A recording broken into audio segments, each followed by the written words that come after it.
Bonjour, je suis Raphaël Séguier et je vous présente le podcast Sésame Asie. La région APAC compte plus de 4 milliards d'habitants et représente près de la moitié de la croissance économique mondiale. De nombreux Français sont donc venus s'installer ici, dans la région la plus dynamique au monde. Cependant, réussir en Asie n'est pas toujours facile. C'est pourquoi j'ai décidé de voyager de Hong Kong à Singapour, en passant par Tokyo et Shanghai, pour rencontrer ces Français qui ont réussi en Asie, percer leurs secrets et les partager avec vous. Si le podcast Sésame Asie vous plaît, n'oubliez pas de laisser 5 étoiles et un commentaire sur Apple Podcast, cela m'aide beaucoup. Je vous souhaite une bonne écoute. Bonjour Pascal. Bonjour Raphaël. Pascal Tianakun, donc tu es avocat à Taïwan. C'est un grand plaisir de t'avoir sur le podcast et de faire un épisode depuis Taïwan, depuis Taipei en live. Non seulement c'est un plaisir de te voir, mais en plus on va avoir une super qualité de son, donc c'est tout au bénéfice. Donc tu es à Taïwan depuis 2004, donc une longue expérience à Taïwan et en Asie. Donc c'est un épisode où on va pas mal parler de Taïwan, mais on va ouvrir aussi sur l'Asie, des choses hyper intéressantes. T'es pas le premier avocat, on parlait de Laurent Dubois, un de tes prédécesseurs, qui a un super épisode que je conseille toujours pour ceux que ça intéresse, un très très beau témoignage de business au Japon. Mais donc aujourd'hui, partons sur Taïwan. Je te vois prendre ton... Vas-y, prends une gorgée d'eau et après je vais t'inviter à te présenter brièvement. Merci Raphaël. Voilà, donc je suis à Taïwan effectivement depuis 2004. Moi, je suis originaire d'une petite île qui s'appelle l'île de la Réunion. J'ai grandi là-bas, je suis né là-bas, j'ai grandi là-bas jusqu'à l'âge de 18 ans, puis ensuite je suis parti sur Paris. Toute ma génération, nous avons quitté la Réunion, on a fait nos études à Paris principalement. Bon, j'ai fait du droit, j'étais à la Sorbonne, mes cousins cousines ont fait d'autres belles écoles comme Sciences Po Paris ou l'ESSEC notamment, et en fait on n'est plus jamais retourné à la Réunion puisque notre génération a cherché à s'internationaliser un tout petit peu et à voir d'autres horizons que nos parents n'ont pas pu forcément voir. Chacun a sa vie. Et puis, j'ai travaillé à Paris, j'étais dans différents cabinets. J'ai passé le barreau à Paris en 1998. Et j'ai travaillé dans différents cabinets. J'ai commencé à Paris comme avocat fiscaliste. Donc j'étais dans un des grands, ce qu'on appelle à l'époque des Big Five, qui maintenant s'appelle les Big Four. Donc tout le monde doit connaître un petit peu ces noms-là. C'est PwC, KPMG, Deloitte et Ernst & Young. Moi j'étais chez Ernst & Young. Et puis au fil des années, j'ai fait d'autres expériences très intéressantes, notamment en droit pénal des affaires à Paris. J'étais dans un très très bon cabinet, l'un des meilleurs de toute la France, en défense pénale. Donc on défendait beaucoup de grands patrons, de grandes boîtes dans des affaires, on va dire, pénales, mais qui étaient liées principalement aux affaires. Donc on ne faisait pas du pénal, on va dire, tout ce qui était criminel, physique, des particuliers. Nous sommes plutôt des crimes dans les affaires alors. Exactement, c'est ce qu'on appelle chez nous le droit pénal des affaires. Donc c'est les gens qui finissent pas en prison, c'est cela ? Et on les sort de prison. Et en fait, à Paris, on sortait les gens de prison, voilà, on les défendait, on allait chercher nos clients en prison lorsqu'ils avaient des soucis, et surtout, on les défendait. On a travaillé sur plein de dossiers, dont je peux en citer un par exemple, c'est évocateur, l'affaire du crash du Concorde. Ah, d'accord. Voilà, donc c'est mon cabinet on l'avait géré cela, et on défendait une compagnie aérienne qui était poursuivie au pénal. Parce que dès qu'il y a mort d'homme, dans tous les pays du monde entier pratiquement, que ce soit pour des sociétés ou des particuliers, il y a toujours une procédure pénale qui est ouverte pour vérifier si quelque part il n'y a pas eu des négligences, voire même des imprudences extrêmement graves sur des dossiers qui permettraient d'engager la responsabilité pénale des gens. Donc notre travail, c'est de défendre les sociétés qui étaient poursuivies. Voilà, donc l'affaire du Concorde, notamment, c'était un dossier sur lequel on a travaillé. On a d'autres dossiers extrêmement connus, mais je ne vais pas citer ceux-là aujourd'hui, ce n'est pas le but. Ce serait malvenu de ma part de citer des noms. C'est quoi, juste par curiosité, sur ce genre d'affaires, c'est quoi ? C'est déterminer s'il y a des gens qui sont coupables de quelque chose, déterminer s'il y a une rémunération financière en compensation à donner. C'est ça un peu les outcomes, entre guillemets, du procès ou... Alors, en général, sur ce genre de dossier, nos clients sont poursuivis par des juges d'instruction, par des procureurs et des juges, et qui veulent engager leurs responsabilités et financières et personnelles, parce qu'ils ont été l'auteur de négligence qui ont causé des morts, des morts d'hommes.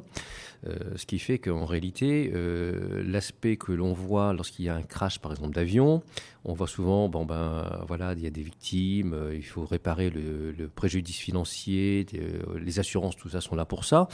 Mais il y a une partie qui consiste également à savoir si quelqu'un dans la chaîne, on va dire, n'a pas été l'auteur d'imprudence, de négligence, voire même on va dire, d'actes coupables qui ont causé la mort d'autres personnes. Et in fine, si jamais ces gens-là sont reconnus coupables, ils peuvent aller en prison. Donc voilà, c'est le système qui est prévu comme cela. Alors en France, on n'est pas dans un système le plus répressif qui soit. Je pense que d'autres pays sont beaucoup plus méchants sur ce plan-là, notamment aux États-Unis. On va beaucoup plus facilement en prison aux États-Unis pour cela qu'en France, par exemple. Mais notre travail, c'était justement de protéger nos clients sociétés et leurs dirigeants qui étaient poursuivis, à titre personnel bien sûr, et de vérifier si quelque part ils étaient coupables ou non de sanctions pénales. Donc voilà, donc c'est pour ça que c'est des dossiers très intéressants. Bien sûr, avec des enjeux, quand on est avocat comme ça sur ce type de dossier, quand l'enjeu pour ton client c'est peut-être d'aller en prison, oui. C'est vrai que ça, par rapport à nous... c'est dans le commun des mortels, les enjeux au travail sont quand même bien moindres. Et ça fait penser à juste un épisode de podcast sur Dupond-Moretti, qui est aussi assez passionnant à écouter. Ça me fait penser à ça, mais vas-y, je te redonne la parole, vas-y. Non, voilà, mais merci. Mais c'est en fait la logique de tout cela, c'est quoi? C'est que les gens sont responsables quand ils ont des responsabilités. Ils sont ce qu'on appelle un représentant légal d'une société. Ils ne sont pas simplement au pouvoir dans la société, ils ont des responsabilités juridiques. Donc quand on est chairman d'un groupe ou d'une société en France, aux États-Unis et à Taïwan, ils sont responsables, c'est-à-dire c'est eux qui vont en prison. Donc ce qui vaut pour la France vaut également pour Taïwan. C'est-à-dire que nous aussi, on défend des sociétés, nous sommes des avocats d'affaires, et nos clients, parfois, quand ils ont des soucis au niveau pénal, il faut qu'on les défende également. Donc, c'est un peu notre travail. Et donc, c'est des choses que les gens ne voient pas forcément au premier abord, surtout lorsqu'il y a des gros accidents, on va dire, physiques. Mais ensuite, il y a toute la partie pénale à gérer, et ensuite civile. Alors, j'explique rapidement ce que c'est. Le civil, c'est lorsqu'il faut réparer. Il faut payer quelque chose à quelqu'un d'autre parce qu'on a été, on va dire, reconnu responsable. Donc c'est le principe du civil. Mais on ne peut pas être tenu responsable si par avance on n'a pas été déclaré responsable au niveau pénal. C'est comme ça que ça fonctionne. Si j'ai créé quelque chose où je suis responsable d'un crash ou d'un dommage et qui a entraîné des handicaps ou des morts d'hommes, normalement il y a une partie pénale qui est là pour clarifier les responsabilités. Et lorsque les responsabilités pénales ont été éclaircies, vient l'aspect civil, c'est-à-dire que là, il faut payer ensuite. C'est pas l'inverse. Donc, on ne peut pas demander à payer avant. Il y a un processus normal. Donc, c'est pour ça qu'on intervient sur des dossiers, même à Taïwan ici, dans cette partie, en défense pénale. Et ensuite, on règle les aspects financiers après. Donc, c'est la différence entre le pénal et le civil. Souvent, les gens sont poursuivis au pénal. Et ensuite, on règle les aspects financiers après. D'accord. Okay. C'est comme ça. Voilà, non, merci pour ce petit rappel. Ça fait toujours du bien. Voilà. Donc, on en était à tes débuts professionnels en France. Combien d'années en France métropolitaine avant d'arriver en Asie Alors, et comment tu es arrivé en Asie aussi? L'arrivée en Asie est toujours une partie que j'aime bien demander aux gens. Voilà, la découverte de l'Asie. Quel est le lien avec Taïwan, notamment? Notamment avec Taïwan. Vas-y, je te laisse expliquer. En fait, donc j'ai travaillé, j'habitais à Paris pendant 11 ans. J'ai fait toutes mes études à Paris, j'étais à la Sorbonne.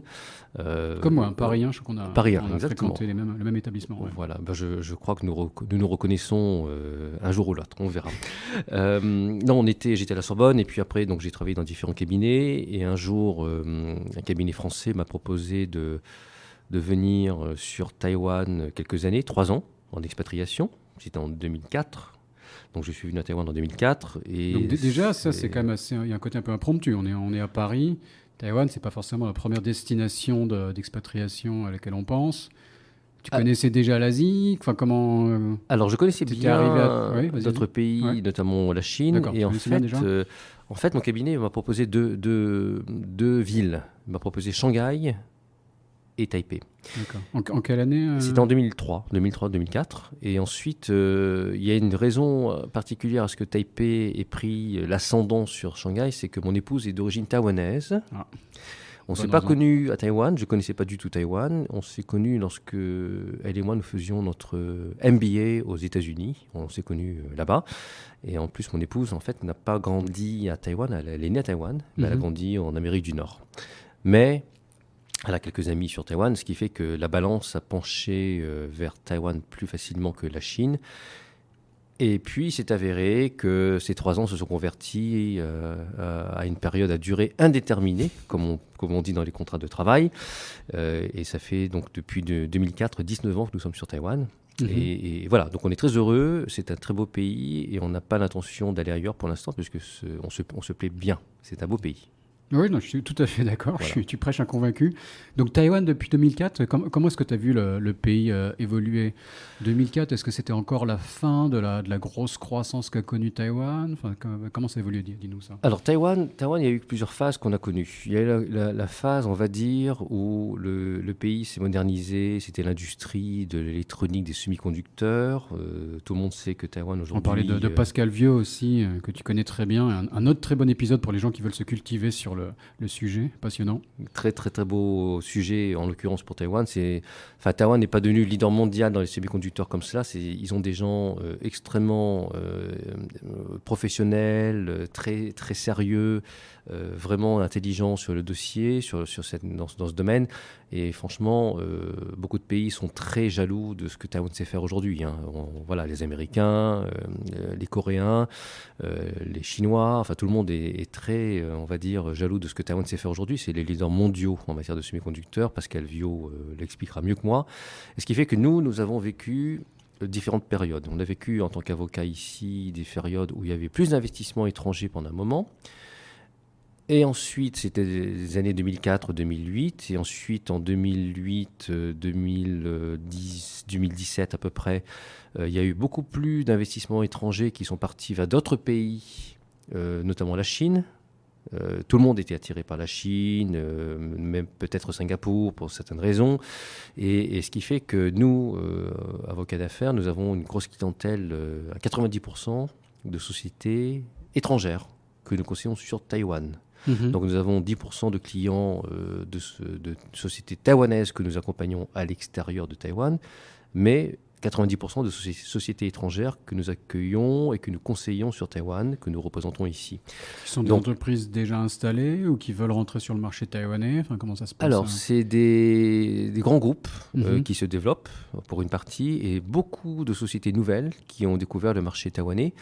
Et quand je disais qu'il y a eu plusieurs phases, c'est parce qu'il y a un moment où Taïwan était très intéressant en termes d'implantation et d'investissement. Puis après, on a vécu cela de manière très, très forte. La Chine a attiré tous les investissements étrangers, ce qui fait que beaucoup moins de sociétés entre les années 2008 et 2015, 2016, 2017 sont venues sur Taïwan.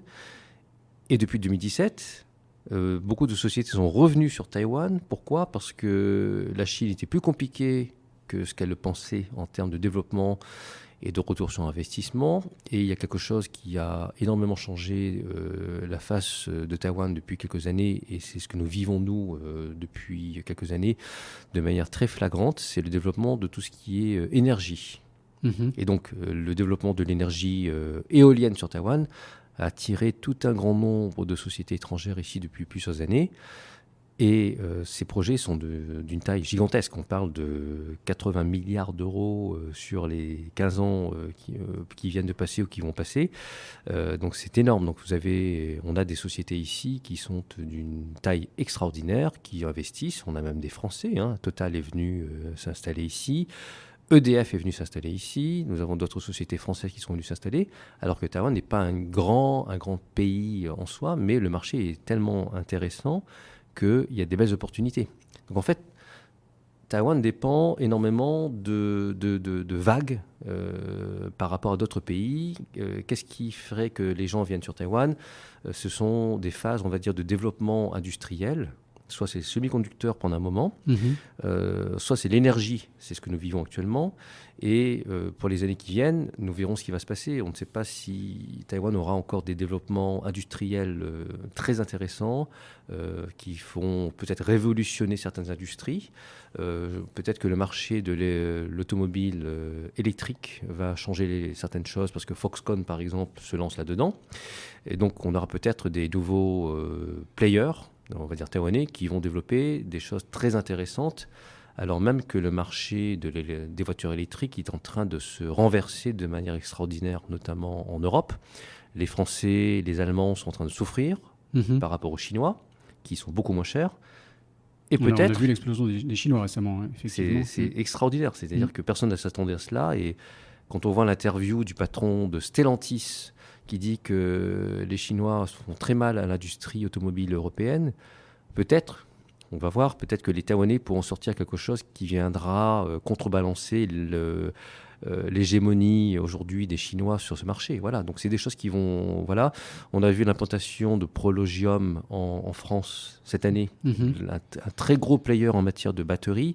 Donc, une entreprise taïwanaise qui investit en France, c'est ça? Voilà, et c'est peut-être Mhm. que ce genre de projet et de développement industriel va changer le positionnement de Taïwan. Taïwan est devenu très très fort, très fort en la matière, et ils ont des technologies qui sont prometteuses, puisque si on va vers des technologies où les batteries vont durer 2 fois plus ou 3 fois plus sûres, qui ne vont pas prendre feu par rapport aux autres batteries, voilà, bon, ça risque d'engager, on va dire, des développements commerciaux très intéressants. Donc Taïwan n'est pas, on va dire, en position de suiveur. Voilà, pour nous c'est intéressant. Voilà, donc on Mhm. suit ces projets. Donc vous n'êtes pas forcément spécialisé en fait en termes d'industrie. Vous êtes plus spécialisé en entreprises étrangères que sur un secteur particulier. On peut dire ça comme ça? Alors nous, enfin pour résumer, faire simple, mon cabinet s'appelle Ecovis. Aujourd'hui, on est le 16e mondial en termes de taille, dans des classements officiels. On est 10 000 dans le monde, on est 60 personnes ici à Taïwan chez nous, et nous sommes tous des fiscalistes. Mhm. Donc les gens nous voient comme des avocats ou des experts comptables fiscalistes. Donc on fait tout ce qui est fiscalité en amont, quand on investit, comment ça coûte, comment on économise, quand on fait du business sur Taïwan, comment ça marche, comment est-ce qu'on optimise cela de manière tout à fait légale, mais il faut baisser au maximum les impôts si on peut le faire. Et on gère donc les flux d'investissement, les opérations courantes et de développement. Et ensuite, même les sorties d'investissement.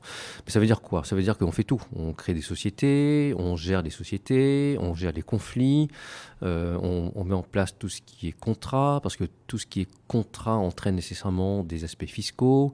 On a énormément de relations avec le fisc taïwanais, avec lequel on travaille beaucoup, parce qu'on on demande à ce qu'ils nous approuvent des choses que nos clients ont besoin de recevoir, donc ce qu'on appelle des rulings fiscaux, des décisions, d'exemptions. Voilà, c'est un petit peu notre travail. Donc en fait, la fiscalité, même chez les particuliers, c'est la même chose. Tout est lié aux impôts.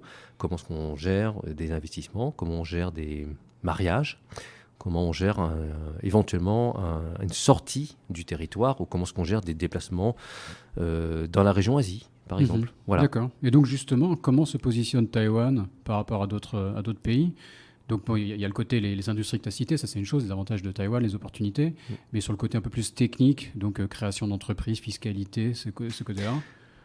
Alors, on va faire un petit point d'histoire. Il y a très longtemps, à peu près 10-15 ans de cela, certains pays étaient vraiment en position de leadership sur la région Asie. On parle de pays ou de villes comme Hong Kong ou Singapour, qui étaient très attractifs au niveau fiscalité. Ceci était dû au fait que les réglementations locales étaient très favorables pour différentes raisons. Donc beaucoup de groupes sont partis là-bas et Taïwan n'était pas sur le radar des sociétés. Simplement, en France, il y a eu une évolution sur les 10 ans qui viennent de passer, et Taïwan également. Ils ont baissé les impôts, ce qui fait qu'aujourd'hui, Taïwan se situe dans une très bonne moyenne par rapport aux autres pays, ce qui n'était pas le cas auparavant. Donc, si on fait le comparatif, il y a beaucoup de groupes qui, en fait, maintenant se posent la question de savoir si c'est pas plus intéressant de venir sur Taïwan pour des raisons de réglementation, notamment fiscale, parce que, en fait, quand ils font les calculs, ils se rendent compte en fait que c'est devenu plus intéressant, alors que dans d'autres pays, ça n'a pas forcément un avantage significatif. Alors après, je m'explique. Taïwan a beaucoup d'attrait pour des groupes industriels. On ne vient pas à Taïwan pour créer une holding qui va en fait rayonner sur toute l'Asie, puisque Taïwan est un pays qui est surtout un pays industriel. Donc quand les gens viennent ici sur Taïwan créer un siège régional, souvent ce sont des clients qui sont dans la technologie et qui ont besoin d'ingénieurs. Et nous, on a créé pas mal de boîtes ici sur Taïwan avec des clients qui ont créé un siège régional sur Taïwan parce qu'ils avaient besoin d'ingénieurs. Et Taïwan, pour cela, est certainement l'un des meilleurs pays de la région pour avoir des compétences techniques, bien formées. Les concurrents, c'est la Corée, c'est un petit peu le Japon, mais c'est tout. Et un petit peu la Chine. Hardware comme même software. Enfin, Taïwan est très connu pour le hardware, mais j'ai été surpris à plusieurs reprises de croiser des étrangers en Asie qui avaient engagé des équipes, notamment des gens à Hong Kong par exemple, où Hong Kong forcément trouver des développeurs c'est compliqué, mais qui avaient trouvé des bonnes solutions à Taïwan, et enfin des gens à la fois compétents et à un niveau de salaire assez attractif, quoi. Voilà, sur le plan du coût, au niveau du coût, Taïwan est assez compétitif et en même temps les compétences sont là. Donc ce qui fait qu'il y a pas mal de groupes qui s'installent ici, qui se sont installés depuis à peu près 10 ans, 12 ans ici, parce qu'ils avaient ces compétences ici. Et ensuite, on a vu nos clients développer des projets dans la région Asie en prenant des salariés taïwanais bien formés qui allaient développer du business dans d'autres pays, que ce soit le Japon, la Corée, la Chine, un petit peu dans l'Asie du Sud-Est, sur certains pays on a vu des choses, l'Inde éventuellement, mais très honnêtement, Taïwan a été très compétitif sur ces années qui viennent de passer à cause de cela. Alors, après les choses changent. Pourquoi ? Hong Kong fut très attractif pendant de très nombreuses années et nos clients ont voulu installer des sièges régionaux, donc administratifs, sur Hong Kong. Mais avec ce qui s'est passé depuis l'affaire des parasols, des parapluies, etc. à Hong Kong, beaucoup de gens ont déménagé sur... Que j'ai vécu Ah, tu l'as vécu sur place, donc ouais, ça me parle. J'ai vu quelques manifestations. Bon, c'est un contexte un peu particulier. Et donc, pour ceux qui peut-être l'auraient oublié, ça a été assez violent, quoi. Quand je dis quelques manifestations, c'était limite des affrontements, quoi. Ça a été, D'accord, j'ai raté quelque chose alors. Et donc, beaucoup de clients à nous ont souhaité partir de Hong Kong pour aller dans d'autres pays. Et donc, aujourd'hui, qu'est-ce qui se passe dans la région ? Pour faire simple, beaucoup de boîtes sont parties de Hong Kong, se sont installées à Singapour. Mais en même temps, Singapour est devenu assez compliqué avec le Covid. Ils ont protégé leur marché et beaucoup de clients ont déménagé dans des sociétés, je parle de sociétés, ont déménagé dans des pays avoisinants comme la Thaïlande, parce que c'est plus facile de faire du business aujourd'hui en Thaïlande, et la Malaisie, et Dubaï. Enfin voilà, moi j'ai des bureaux partout dans le monde, donc je sais ce qui se passe. Et beaucoup de nos clients sont en Malaisie aujourd'hui. Pourquoi ? Parce qu'il y a énormément d'activités, notamment d'introduction en bourse. Comme je te l'ai dit un peu plus tôt, on a notre bureau de Malaisie à Kuala Lumpur, qui a explosé en taille. On est plus de 200 personnes maintenant sur la Malaisie et on fait des introductions en bourse toutes les semaines. Là, c'est un message, c'est-à-dire que les gens doivent savoir qu'il y a des pays dans la région qui peuvent permettre d'avoir du financement. Il suffit d'aller en bourse, on obtient du financement en bourse. Donc ça marche bien. Taïwan n'est pas le meilleur pays pour cela. Mais il y a des pays comme la Malaisie qui... Quel type d'entreprise typiquement en Malaisie fait des boîtes avec 2, 3, 4 ans d'existence, qui ont un business plan qui tient la route, qui commencent à générer du chiffre d'affaires et qui ont besoin de développer leur business parce que ça commence à bien marcher, mais en même temps, ils ne trouvent pas forcément d'argent au niveau des banques ou au niveau d'investisseurs particuliers. Mais si leur business model marche bien, ils vont accélérer leur croissance en allant en bourse. Ils obtiennent beaucoup d'argent. On parle de sommes assez conséquentes. Et puis après, ça leur permet de développer leur business dans différents pays d'Asie. Voilà, donc ça marche très très bien. D'accord. Donc on est sur une situation en Malaisie ou au contraire d'autres pays où ce sera plus des VC ou les banques. Ça tout dépend forcément si on parle de start-up, d'entreprises un peu plus industrielles, un peu plus installées, mais voilà, c'est des modèles différents. Il y a des investissements, on peut rentrer en bourse, ce qui en France, par exemple, ne sera pas forcément le cas. La même entreprise en France, ne serait pas allé en bourse chercher l'argent, c'est ça là? C'est des contextes complètement différents. Moi, ça fait donc 19 ans que je suis sur Taïwan. Je suis dans la Chambre de commerce française. J'en étais le président entre 2010 et 2012. J'en suis encore le vice-président, aujourd'hui trésorier. On a cherché pour des sociétés françaises ici à Taïwan beaucoup de financement ici, notamment chez les capital risqueurs, hein, les VCs. Mhm. Et c'est très difficile. C'est très difficile pour une société française venant en Taïwan de trouver du Ça me financement. surprend pas, C'est très difficile. Donc, il y a des blocages locaux qui ne sont pas du tout du protectionnisme. Hein. C'est purement culturel. Des gens qui ne veulent pas investir dans des projets qu'ils ne connaissent pas. Le paradoxe du capital risque, c'est qu'à Taïwan, la notion de risque n'existe pas. Ils veulent des investissements qui ne sont pas risqués, alors que normalement le but, c'est justement d'investir avec un minimum de risque, et puis les gens prennent des risques à ce niveau-là. À Taïwan, c'est très difficile de sortir des financements privés, d'investisseurs, de financiers, et donc on dirige souvent nos clients vers d'autres pays où c'est plus facile de trouver des investisseurs. Alors, Singapour, c'est autre chose. Singapour, ce sont des fonds. On travaille beaucoup avec des fonds. On a à peu près une pléiade de 200 fonds de taille extraordinaire. Ils investissent beaucoup d'argent, mais c'est des fonds qui investissent à un niveau déjà avancé de développement de la société. Et quand ils voient que en fait, la société a une valeur de temps aujourd'hui et qu'ils sont capables de la faire croître vers une valeur de plus 3, plus 4, multiplié par 3 ou 4. Donc ils investissent, mais c'est déjà des stades très avancés. Donc la Malaisie, pour nous, c'est autre chose. C'est un stade moins avancé, c'est des sociétés plus jeunes qui ont réussi à lancer un projet, donc des produits ou des services, qui commencent à générer du chiffre d'affaires et des revenus. Et là, l'introduction en bourse a tout son sens, parce que ça va assez vite. Et en général, c'est très surprenant. Mais sur les 3 années qui viennent de passer, la Malaisie, ça, pour nous, c'est l'un des pays qui marche le mieux en matière de financement. Okay, et on accompagne les clients. Voilà, c'est ce qu'on vit. Taïwan, ça reste très traditionnel. C'est des implantations de sociétés étrangères qui viennent investir dans du gros projet dans l'électronique, les semi-conducteurs, l'énergie actuellement, dans tout ce qui est éventuellement intelligence artificielle, les véhicules mobiles, enfin voilà. Mais c'est de l'investissement classique. Et là, on parle de grands groupes. Ouais. Les pays d'à côté sont plus compétitifs pour du financement de sociétés plus petites. Voilà comment je peux décrire les choses. Non, tu résumes très bien. Donc on avait dit qu'on allait décrire un peu la situation. Donc il y a le débat classique Hong Kong versus Singapour, qu'on allait un peu plus l'ouvrir. Donc on a parlé de la Thaïlande, de la Malaisie, de Taïwan. Nous avons des bureaux partout dans tout le monde entier, en Asie. Donc moi, je chapeaute. Vous ne prêchez pas pour un pays en particulier? Tout dépend du profil de nos clients. Par exemple, en Indonésie, on a énormément de projets d'investissement. Ça fait très longtemps. On a un très gros bureau en Indonésie qui gère des investissements étrangers, mais dans des secteurs plus traditionnels comme l'environnement, un peu dans l'énergie, ce genre de choses. Et donc chaque pays a son identité. Taïwan, c'est l'industrie électronique, hein, ça c'est clair. L'Indonésie, c'est plutôt des secteurs d'investissement dans l'immobilier ou dans les secteurs de l'environnement. Voilà. Singapour, c'est financier. L'Inde, on a beaucoup de bureaux en Inde, beaucoup de collègues là-bas, et c'est surtout dans tout ce qui est électronique, développement logiciel notamment, également dans les infrastructures. Donc il n'y a pas un pays qui ressemble à l'autre. Chacun est différent. Donc nous, ce qu'on essaie de faire, c'est de faire correspondre avec nos clients un pays par rapport à ce qu'ils ont besoin de chercher, de développer.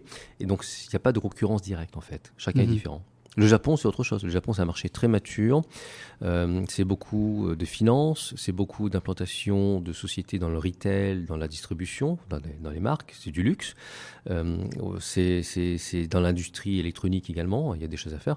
Mais voilà, mais c'est différent. Et les Coréens, c'est pareil. Les Coréens, c'est les concurrents directs de Taïwan sur les semi-conducteurs, dans tout ce qui est l'industrie électronique, des smartphones et tout le reste. Voilà, donc chacun a son identité. Non, mais je te remercie pour faire un panorama aussi complet. Donc, tu as cité ton rôle dans la Chambre de commerce. Donc, tu es en ce moment vice-président, trésorier. Tu as été président par le passé. Enfin, donc voilà, tu es un membre actif depuis très longtemps. Je crois que tu es aussi membre, ou en tout cas actif avec la Chambre européenne ici à Taïwan. On a parlé aussi de l'AFT, donc de l'Association des Français. Donc je trouve ça intéressant pour tous les... Il y a plein de gens qui sont, voilà, comme toi et moi, qui font des affaires en Asie, on va dire. Et quel est le... Mais tu fais partie de ces membres importants de ces associations. Quel intérêt ça peut avoir, enfin, comment contribuer à ces associations? Qu'est-ce qu'on peut en tirer soi-même pour son business en termes de présence, de se faire connaître, etc.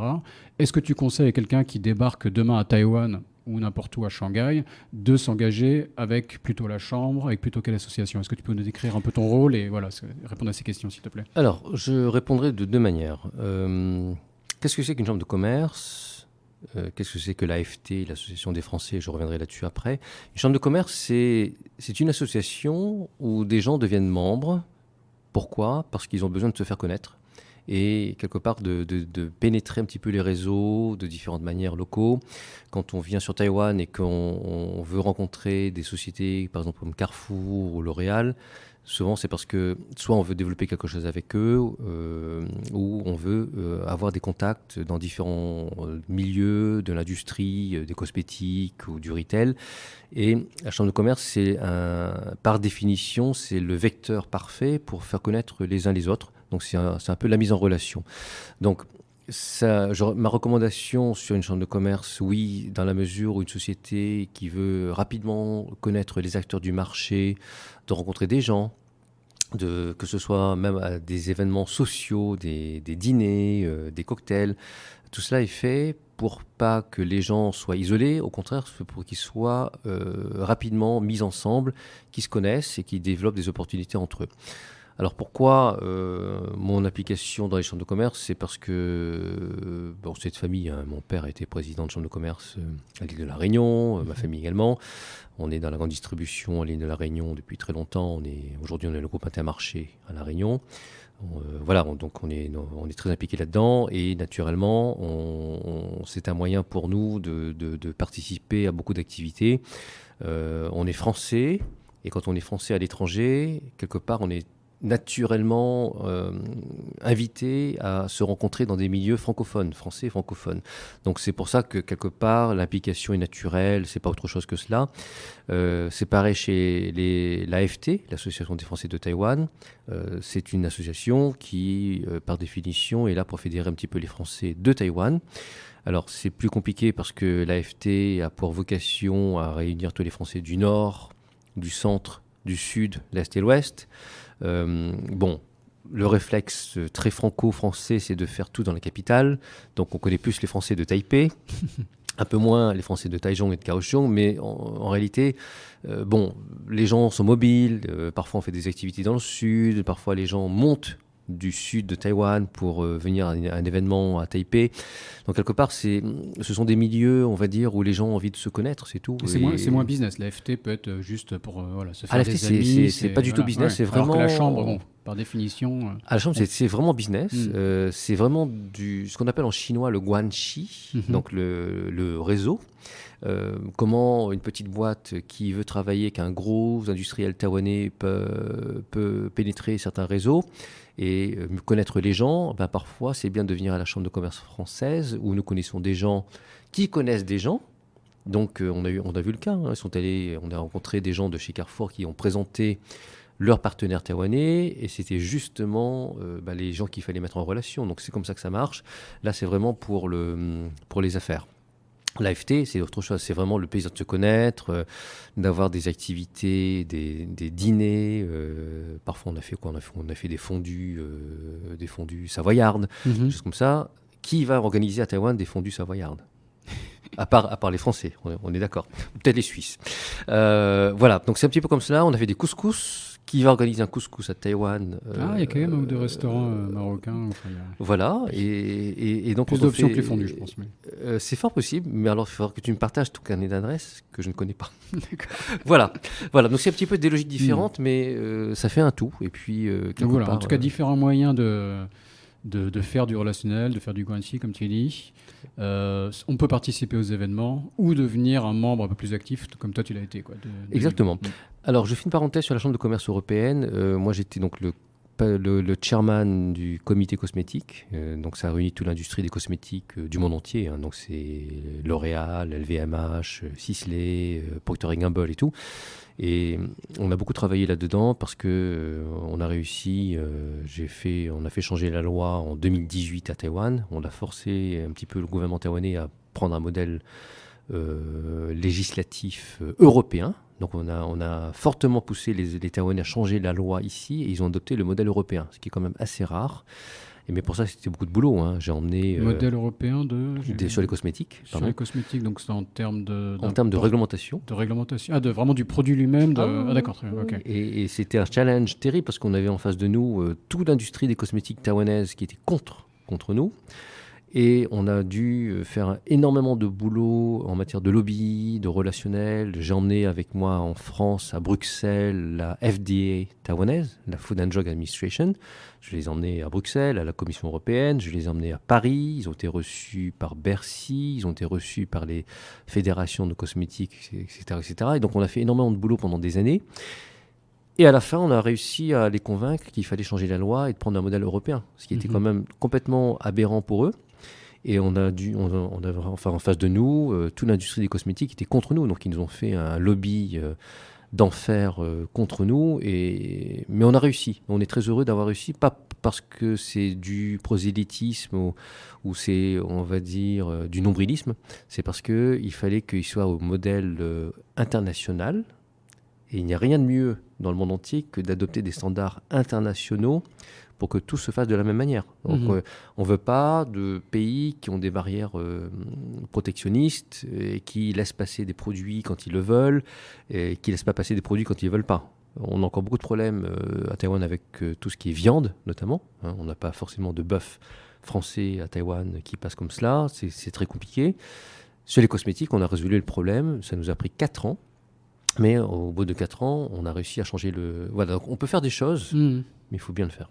D'accord, tout à fait. Donc les chambres et toi, en tant qu'avocat, tu peux aider, peuvent avoir un rôle pour fédérer des entreprises, faire du lobbying, faire changer les choses, parce que tout seul, une entreprise aura plus de mal à faire. Ok, très clair. Je veux revenir au début. On a commencé à parler de ton parcours. Et le but de ce podcast aussi, ce qui est parfois le plus intéressant, c'est aussi de raconter son aventure personnelle. Donc, laissons un peu de côté les questions techniques pendant 2 minutes. Et qu'est-ce que tu peux nous dire sur, depuis 2004 à Taïwan, j'imagine que tu as dû en vivre pas mal d'aventures. Donc, qu'est-ce que tu peux nous raconter? Que ce soit le début de ton parcours, une aventure plus récente. Alors, on va dire l'expérience personnelle ici sur Taïwan est assez intéressante. Je vais être très très honnête. Il y a une raison particulière qui fait que je suis très heureux à Taïwan. C'est que Taïwan, c'est un peu comme l'île de la Réunion, mon île. C'est une île. On a les mêmes fruits. On a les mêmes légumes.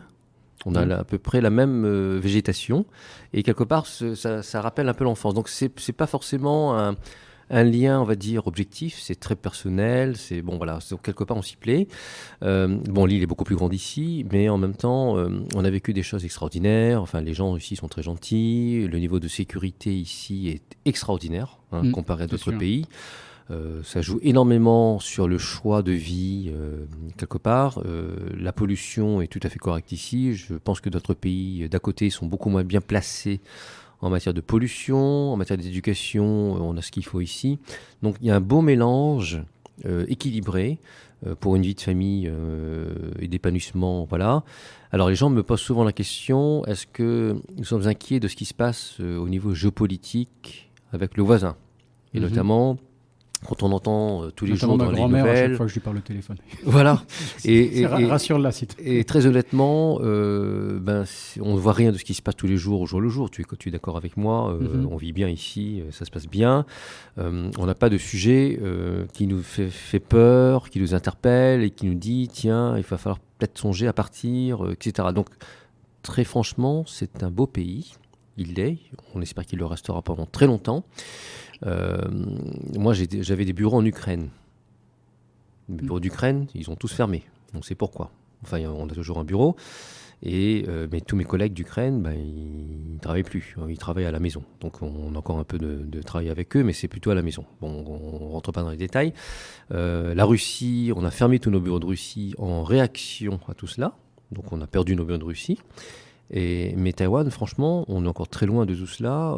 Ça se passe très bien. L'industrie taïwanaise se porte bien. Les Français qui sont présents en Taïwan, les boîtes françaises qui sont ici, ont beaucoup de projets de développement. Donc l'avenir, pour l'instant, pour nous, est très positif. Le jour où nous verrions nos clients sortir du territoire de Taïwan comme cela, de manière assez brutale ou de manière assez urgente, là, on se pose des questions. Pour l'instant, très franchement, les choses vont dans le bon sens. On a des clients de toutes nationalités, et pas seulement français, beaucoup européens ou nord-américains, ou beaucoup de groupes asiatiques. Et chez nous, l'activité n'arrête pas de monter, parce que nos clients n'arrêtent pas de venir sur Taïwan et de créer des projets. Donc, tant que ça marche comme cela, ça nous va. D'accord. Mais si on voyait tout d'un coup un retrait massif de sociétés françaises, européennes, là, il faudrait réagir, mais ce n'est pas du tout le cas. Donc mon message, quelque part, c'est que voilà, il faut faire la part des choses entre ce qu'on entend dans la presse tous les jours, qui est peut-être parfois trop focalisé sur des aspects, on va dire, dissuasifs, et la réalité au quotidien qui, pour nous, vraiment, ça marche très bien. On est bien d'accord. Ouais. Voilà. Et de toute cette expérience à Taïwan et de travailler avec des entreprises étrangères qui sont à Taïwan, en termes de différences culturelles, de difficultés que les gens peuvent rencontrer ou de choses plus positives, mais qu'est-ce que tu peux nous dire là-dessus ? Alors, il y a une évolution assez marquée entre 2004, l'année où j'étais arrivé ici, et aujourd'hui, c'est que ça s'est beaucoup taïwanisé. Je m'explique.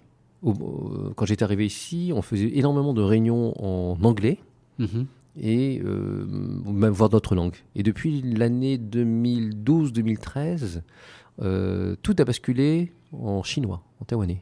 D'accord. Donc nous, on le vit différemment, c'est-à-dire qu'auparavant, nous utilisions l'anglais comme langue de travail ici, avec nos clients et tout.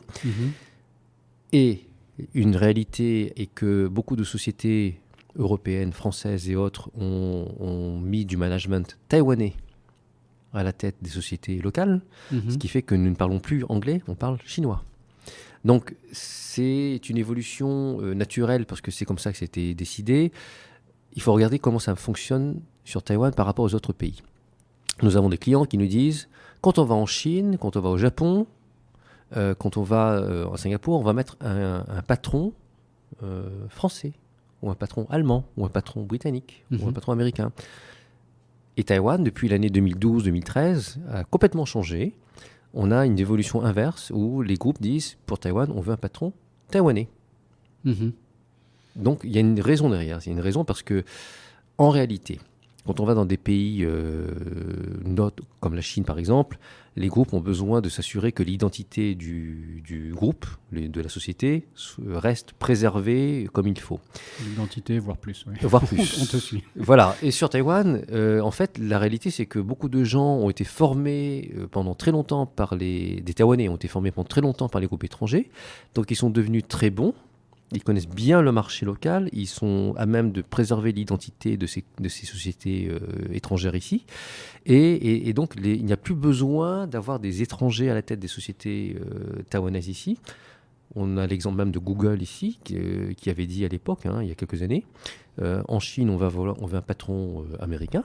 À Taïwan, on veut un patron taïwanais. Les choses sont claires. Donc, c'est pas la peine de postuler chez Google à Taïwan quand on est étranger. On n'en veut pas. Il y en a quand même. Il y en a, mais le patron de le grand tu veux patron, dire au niveau du le grand patron, chairman. Pour être clair, au niveau du staff, si vous êtes un bon développeur, il y a aussi j'en connais, il y a aussi des opportunités. Exactement, mais pas le patron. Le patron, c'était clair. Ils ont dit, il faut un Taïwanais parce que lui, il connaît bien le marché, il est bien formé. Et vraiment, quand on compare avec des pays avoisinants, les gens n'étaient pas encore forcément bien formés. Et ils ont besoin de s'assurer que le management, le haut management, sont encore bien formés pour garantir le succès du groupe sur des bases claires. Voilà. Non, mais c'est clair. Il suffit de prendre l'annuaire de la chambre et de regarder un peu les têtes des patrons, c'est vrai, les noms, etc. C'est pas comme avant. C'est assez local, quoi. Alors parfois, il y a aussi des étrangers, des Chinois d'origine étrangère ou des Taïwanais d'origine étrangère. Donc c'est dur de faire la différence, mais bon. Ouais. Quand on regardait l'annuaire de la Chambre de commerce dans les années 2005-2010 et qu'on compare avec l'annuaire d'aujourd'hui, 2023, ben, c'est plus du tout les mêmes visages. Voilà, c'est là, ça a beaucoup changé. Mm, mm. Et quand on compare, nous, nos chambres de commerce dans la région, eh ben, les profils sont complètement différents. Mhm. Voilà, D'accord. c'est une évolution qu'on a vécue. Donc, je ne dis pas que c'est bien ou pas bien, je dis que on fait avec, c'est-à-dire qu'on s'adapte. Auparavant, c'était beaucoup plus cosmopolite, international. Taïwan est devenu un peu plus local D'accord. récemment. Voilà, Intéressant. c'est comme ça qu'on le voit. D'accord, donc la pratique du chinois est importante. Très. Les gens parlent quand même bien anglais. Enfin, pour avoir connu la Chine il y a 15 ans, faut pas caricaturer. Taïwan, moi j'ai plus envie de me plaindre dans ma vie au quotidien à Taïwan que les gens me parlent en anglais dans la rue tous les jours. Je veux dire, ça fait 20 ans que j'apprends le chinois, si c'est un peu usant. Donc voilà, tout est relatif. Il y a un changement de tendance, mais il faut pas non plus effrayer les gens, se dire que voilà, c'est. J'en connais beaucoup qui vivent à Taïwan sans parler un mot de chinois, c'est aussi possible. Et Voilà. c'est sûrement plus facile qu'en Chine. Même si les choses ont bougé en Chine. Le Shanghai d'aujourd'hui n'est pas le Shanghai d'il y a 15 ans, clairement, sur le sujet. C'est tout à fait vrai. Nous, ce qu'on a vécu comme problème sur cette modification, on va dire, du profil, c'est que des expatriés français, par exemple, qui venaient ici, n'ont pas forcément... Enfin, les conjoints, par exemple, n'ont pas été très heureux d'être ici parce qu'ils se disent « mais tout est en chinois, je ne trouve pas de gens qui parlent avec moi suffisamment en anglais ou en français ». Et parfois, ça crée des difficultés. Les gens viennent, ils disent « mais le couple, le conjoint ne se plaît pas parce que c'est trop taïwanais ». Mm-hmm. Et quand on va dans des pays comme Singapour, où tout le monde est étranger, entre guillemets, c'est très international, on est entre nous. Donc, quelque part, il y a des conséquences sur la manière de vivre son implantation sur Taïwan. C'est un input intéressant. Je pense qu'il y a des profils différents. Je pense que le conjoint d'expat est différent je vois, il y a des grosses communautés de freelanceurs étrangers de nos jours dans toute l'Asie et à Taïwan y compris. Et c'est des gens souvent, voilà, par exemple des développeurs qui ne parlent pas un mot de chinois et qui trouvent que Taïwan est un endroit super où vivre. Oui. Donc, non, à la fois je suis d'accord avec ce que tu dis, à la fois je pense qu'on peut affiner un peu le sujet, mais ok. Il y a un peu des deux. Il y a vraiment un peu des deux. Input intéressant. Ouais. Ok. Voilà. J'ai vu récemment passer une news où tu as eu un titre, alors est-ce que c'est un titre honorifique ou comment est-ce que tu dis, une récompense, tu as été nommé chevalier de l'Ordre national du mérite. Alors je ne connaissais même pas, donc c'est pas la Légion française, c'est différent. Alors qu'est-ce que c'est et qu'est-ce que tu as dû faire d'extraordinaire? Donc quels sont les services que tu as dû rendre à notre grande nation pour avoir ce titre? Oula, c'est compliqué. Il y a deux systèmes en France. Il y a plusieurs systèmes en fait. On peut avoir des reconnaissances par le gouvernement français au niveau, par exemple, académique. Il y a la palme académique notamment. Il y a la médaille des arts et lettres. On a la médaille du mérite agricole. Et il y a deux systèmes en France qui s'appellent le mérite national et la Légion d'honneur. Dans le système français aujourd'hui, la Légion d'honneur, traditionnellement, historiquement, relevait plutôt du militaire. Mais aujourd'hui, c'est devenu différent. C'est, on va dire, le passage ultime en termes de reconnaissance par le gouvernement français de ce que les gens ont pu faire pour la nation, pour la France. Et donc, souvent, ça commence par le mérite national, qui est, on va dire, l'étape de base. Et ensuite, quand on a plus progresser dans ses contributions, on passe au niveau de la Légion d'honneur. Voilà, il y a des conditions pour cela. Le mérite national, il faut avoir travaillé au moins 10 ans, je crois, dans ses fonctions. La Légion d'honneur, c'est 15 ans. Et donc, le gouvernement français, à partir d'un certain moment, étudie les profils des gens qui ont cette ancienneté dans des fonctions qu'ils ont occupées. Et le but, c'est pour eux de savoir qui a pu vraiment contribuer au rayonnement de la France, et en France et à l'étranger. Pour moi, c'est l'étranger, c'est Taïwan. Mais comment est-ce que nous avons pu contribuer au rayonnement de la France à tout niveau? Mais bien sûr, pour l'intérêt commun. Donc, c'est le critère de base. Le critère pour recevoir le mérite national, c'est d'avoir rendu ce qu'on appelle des services distingués. Après, je vais être tout à fait franc, je ne sais pas exactement quel service j'aurais pu rendre qui aurait pu être distingué plus que d'autres. Mais j'estime quelque part que c'est une marque de reconnaissance pour avoir pendant très longtemps avoir été engagé dans différentes organisations, d'avoir peut-être pu faire changer les lois ici, d'avoir pu générer, on va dire, plus d'activités pour la chambre de commerce, ce genre de choses. Et éventuellement, dans ma qualité d'avocat, on a pu aider, conseiller sur différents aspects. Je ne rentrerai pas dans le détail, mais ça fait un tout. Donc voilà. Donc après, encore une fois, je ne savais pas que j'allais recevoir cette médaille. Ça ne se demande pas. C'est pas quelque chose qu'on demande, d'accord. On ne peut pas demander. Y a pas La de Légion procédure. d'honneur se demande, c'est vrai ça? Non plus. Non plus, Non d'accord. plus. C'est donc une fausse rumeur. Okay. Voilà, c'est une fausse rumeur. Et c'est vraiment sur décision du gouvernement. C'est un décret du président de la République.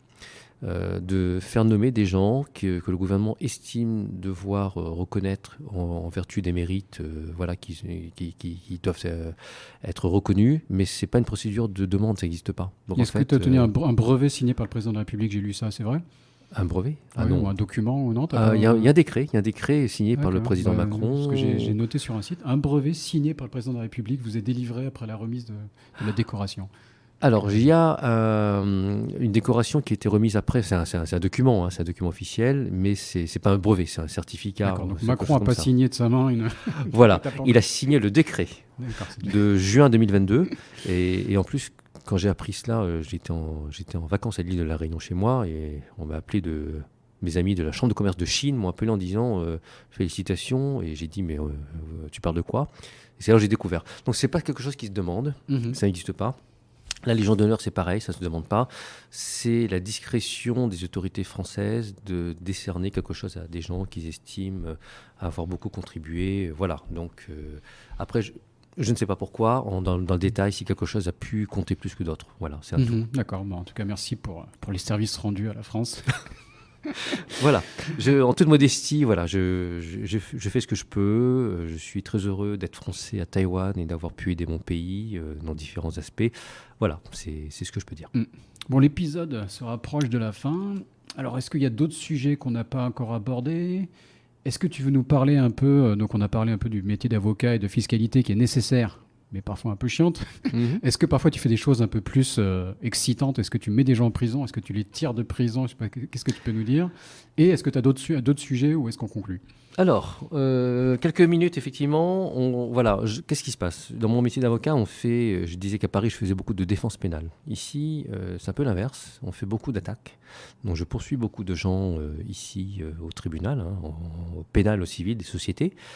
Et effectivement, on met, depuis que je suis ici, j'ai mis plus d'1 millier de gens en prison. Voilà, facilement. On travaille beaucoup avec les... 1 millier de gens en prison? On travaille beaucoup avec les procureurs. Ça peut être le titre de l'épisode ou pas? J'ai mis en prison. Non, c'est pas glorieux.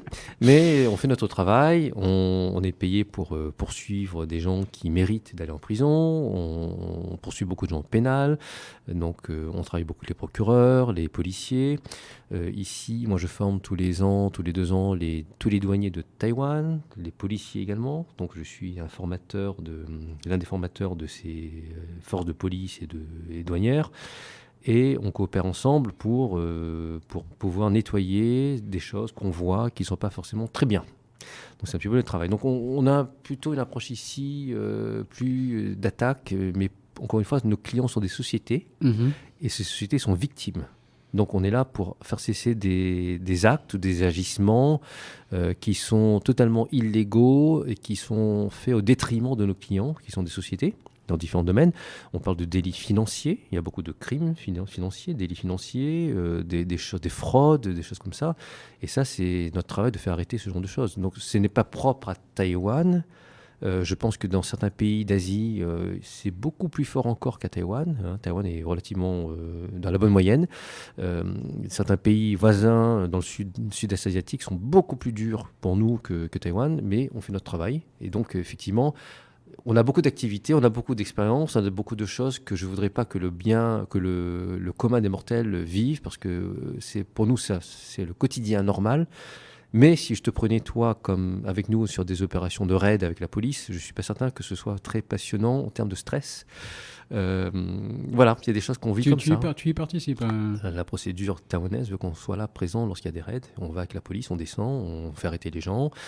On rencontre des gens très sympathiques. Et je ne suis pas certain que tu serais très heureux de rencontrer ces gens-là en tête à tête. D'accord. Voilà. Bon, mais ça fait partie de notre travail d'avocat.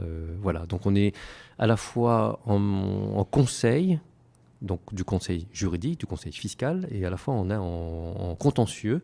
Et contentieux dit notamment du contentieux civil, contentieux pénal. Voilà. Voilà, c'est des choses comme ça qu'on vit. On ne fait pas du droit privé, notamment des accidents de la circulation. Voilà, mais quand c'est des délits financiers, on fait arrêter des gens pour avoir volé des millions d'euros, des choses comme ça. Oui, ça, c'est intéressant. Voilà. Tout à fait. Et on tombe sur des gens parfois très intéressants, Taïwan, avec des tatouages, des choses comme ça. Tu vois ce que je veux dire? Je n'en doute pas. Très bien. Bon, on va passer à la question finale. Donc, est-ce que tu as une astuce à partager pour hacker l'Asie, pour hacker Taïwan?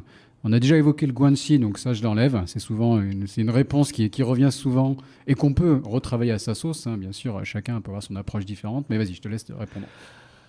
En 2 mots, allez rapidement. Comment est-ce qu'on peut hacker l'Asie? Je crois que l'une des clés, c'est vraiment de faire du low profile.